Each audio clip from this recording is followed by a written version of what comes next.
সামনে ক্লিয়ার করুন, বের হবে সামনে ক্লিয়ার করুন,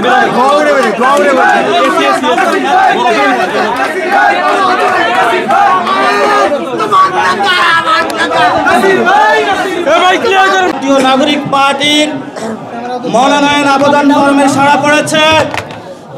আমরা পুরো বাংলাদেশে ঘোষণা দিয়েছিলাম আমরা সমাজের যারা দক্ষ, সৎ, আলেম উলামা থেকে শুরু করে ব্যবসায়ী, আইনজীবী, ডাক্তার, ইঞ্জিনিয়ার থেকে শুরু করে সমাজের যারা ভালোজন, তাদেরকে এই ইলেকশনে সংস্কারের পক্ষে সাতলাগলিতে ভোটে জিতিয়ে আনার জন্য জাতীয় নাগরিক পার্টির সকল নেতাকর্মীকে ঐক্যবদ্ধ হয়ে কাজ করার জন্য সবাইকে আহ্বান জানাচ্ছি। ঢাকা 18 যারা রয়েছেন সেখানে অনেকগুলো সমস্যা রয়েছে।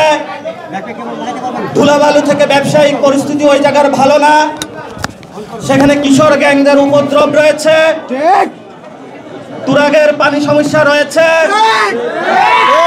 জনজীবন সেখানে বিপর্যস্ত। ইনশাআল্লাহ ঢাকা 18কে বাংলাদেশের সবচেয়ে মডেল আসনে ভবিষ্যতে রূপান্তরিত। আজকে একটু পরে আমরা অফিসে যারা রয়েছেন আওয়ামী লীগের নাশকতার বিরুদ্ধে বিক্ষোভ মিছিল অনুষ্ঠিত হবে। অফিসের প্রত্যেকটা নেতাকর্মীকে আমি নিচে যাওয়ার জন্য আহ্বান জানাচ্ছি। সবাই আজকে ঐক্যবদ্ধভাবে মাঠে থাকবো। দেখা যাবে আওয়ামী লীগের কত শক্তি আর বাংলাদেশের জনগণের কত শক্তি। তারা ভারত থেকে উঠে যাওয়ার চেষ্টা করছে, চেষ্টা করছে, কিন্তু বাংলাদেশের 18 কোটি মানুষ তারা জেগে রয়েছে।